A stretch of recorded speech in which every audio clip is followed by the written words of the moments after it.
Good morning. Assalamu alaikum. Distinguished ladies and gentlemen, I don't see a lord, but in any case, just in case anyone is about to become a lord, my lord, your excellencies, ladies and gentlemen, thank you so much, Tasmina. I am eternally grateful for this opportunity. You set me a very big parameter, and you will know me well, that I will only be able to speak from my own very personal perspectives and my experience, a little bit of experience that I have. Before I begin, I also want to acknowledge Irina Bukova. Thank you very much for being with us, and all the distinguished ladies and gentlemen, of course, my colleague and my sister in this space, also Dr. Lisa Cameron, and everyone who's persisted over yesterday. I just want to say that my relationship with tech began many decades ago.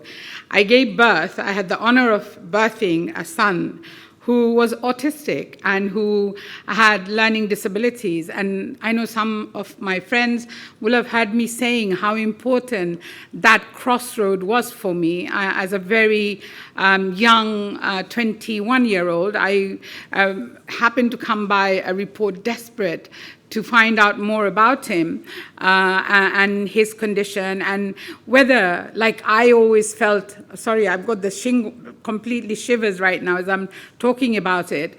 I had this sense that, he was more than what doctors had predicted for him, and he was more important, more significant, and he had more intelligence maybe than I did. Even very early on, he was showing different types of signs on his ability, but that was not recognized. We are talking about 45 years ago. I was dismissed when I asked, and I came across this book called Simple Simon, which was written early 60s by an American author. And she described her life with this young man who then went into university. Mine never did. I kept struggling on. So my relationship about when I said, what can technology do for people with learning disability? What can, as I know what it's called now is assistive technology, but what technologies can do for people's good, humanity, human being. So the perspective that I have, I come from that. I've had the privilege also, of course, of working with Dr. Lisa Cameron and various other colleagues in Parliament that you have met, including Lord Taylor, and you will see Lord Ranger later. Very much in close partnership to try and pursue that goal, pursue that ambition. So it is indeed an absolute privilege to be a part of this symposium. We are at a crossroad, and we can keep on saying that every other day when new innovation arrives of a most consequential technological transition within our world. Only this week, the UN General Assembly added AI as a global challenge, I think only a few days ago, and are in process of setting up a global AI forum. Artificial intelligence is not merely a development of the digital economy. It is a structural shift that is already impacting healthcare, government services, shape the way we learn, work, govern, care for one another. It promises extraordinary opportunities. This is the ideal advanced technology for people's good, common good. I do want to acknowledge the fact that I'm speaking in front of experts, and that's why I made the important comment for myself that it is from my own perspective that I make these comments. The risk is these advanced technology remain in the hand of a few good men who are driving their personal and societal and business vision of our future, culture, and shaping what future will be, thus already widening divisions in our society. If information is our property, that is the promise, but in someone else's data bank, is that a choice or a default by design? Our vigilance will not be able to arrest the information Armageddon, which was the reference made in an MIT report in 2018, if we are not vigilant and bold in claiming long-standing promise of decentralized ownership of our own information, and most importantly, ensuring informed consent, then I say that we have some work to do. I should also say that I do love technology. I have long aspired to a revolution of our education system, as I said, which would empower everyone, most specifically those maybe in rural areas, in many villages around our globe, those disadvantaged by the lack of access to expensive equipment and internet access, and those with disabilities, and yes, women entrepreneurs across our globe, envisioning a global market for their products and services. A few millions here, a few billions there of the penalties some of these leading companies have paid as fines to governments could have been godsend gifts for humanity.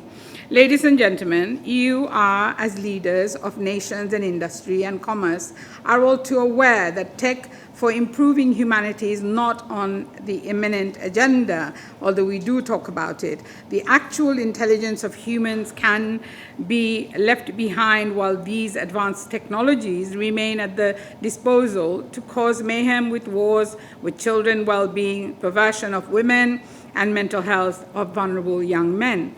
In the most recent discussion on advanced technologies, it remains that we are not resolving economic inequalities, upskilling the millions of people who are already at the margin of our society, who are debating if grok is freedom of speech or degradation of integrity of our women, as they become part of the fashionable porn industry operating out of our country's jurisdiction. And I want to stop myself saying, but I won't, there's 40 million porn websites operating out of US, and I think we should all be absolutely indebted to ourselves to try and hunt those down.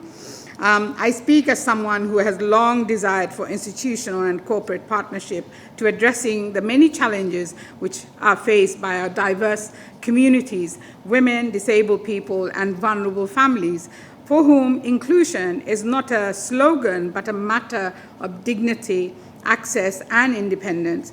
Question if AI strengthens the powerful, it can also be a tool of services to all our citizens, assisting in unlocking potential of the millions in the UK and elsewhere, looking for employment and training, which would create a flourishing bank of talented and skilled people all of us need.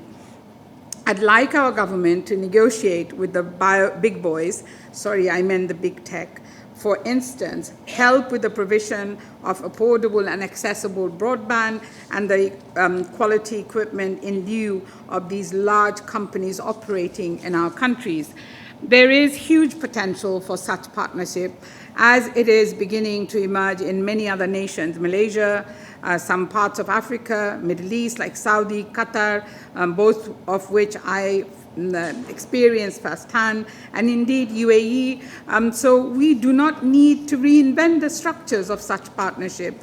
These approaches can be a profound shift in our duty to ensure that advantage of AI and all other related technologies do not bypass the very communities who need them.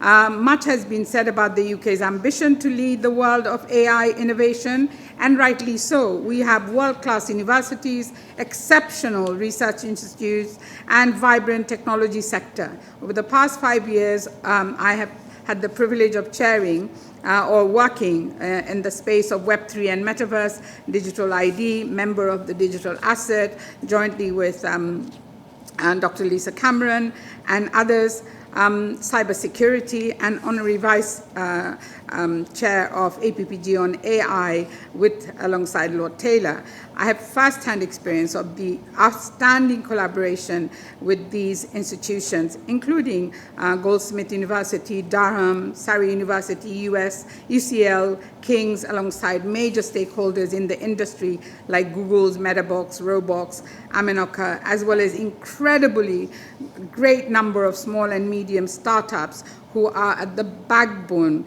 in the front line of innovation. And I continue to work in partnership with the best of our industries and academics to ensure that we reach out to our best and the brightest so that they feel able to work with our parliamentarians to improve this space. Here, leadership will not be measured purely by patents or startups. It will be measured by how many people our innovation lifts up. I reject the false choice between innovation and protection. The UK can and must pursue both, thriving economy empowered by AI and a society safeguarded from harm, encouraging competition and creativity while demanding responsibility for developers and users. A balanced approach is not indecision. It is the most sustainable and confident foundation for a long-term success. Digital inclusion is at the in our urgent frontier. If we allow AI to advance while digital inequalities persist, then entire communities will remain voiceless in shaping this future.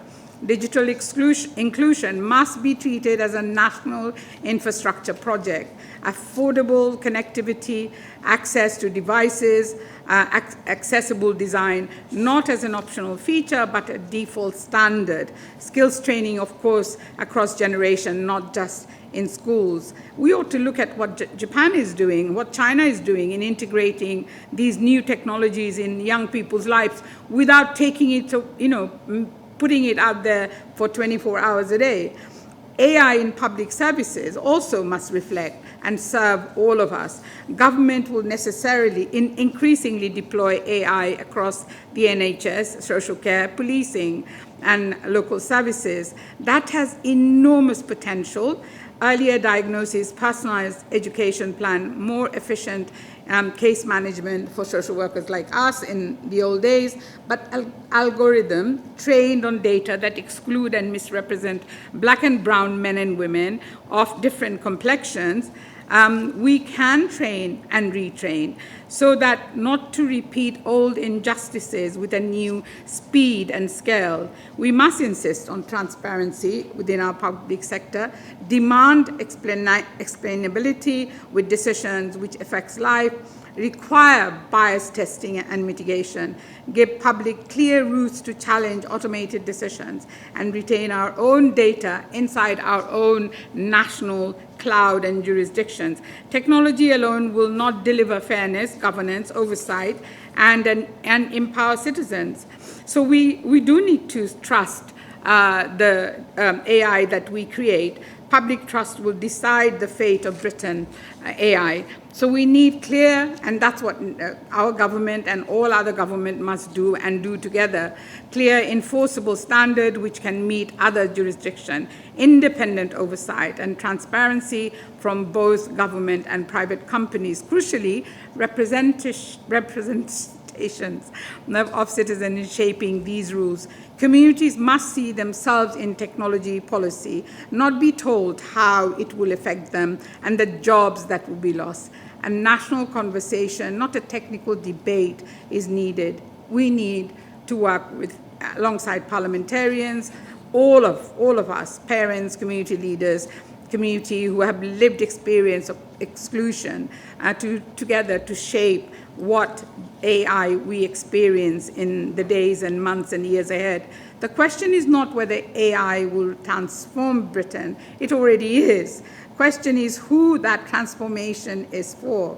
UK's global responsibility is that Britain has a unique opportunity, and we may not outspend United States, but nor out-regulate the European Union, but we can lead as a trusted financial hub which we already own in people's minds. People regard London still as a hub of financial, European, respected financial and academic, with academic confidence, a nation which fosters innovation and upholds democratic values, which is being tested, and insists on human dignity as our guiding principle.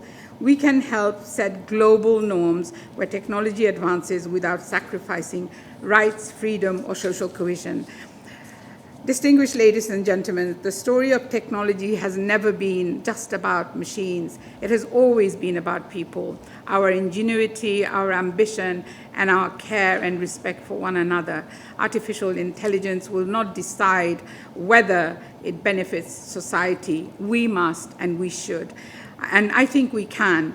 I believe in us, innovative. We are innovative. We are confident and passionate and determined that technology is good for all our people, and it is our absolute obligation. Thank you very much for patiently hearing me. Thank you.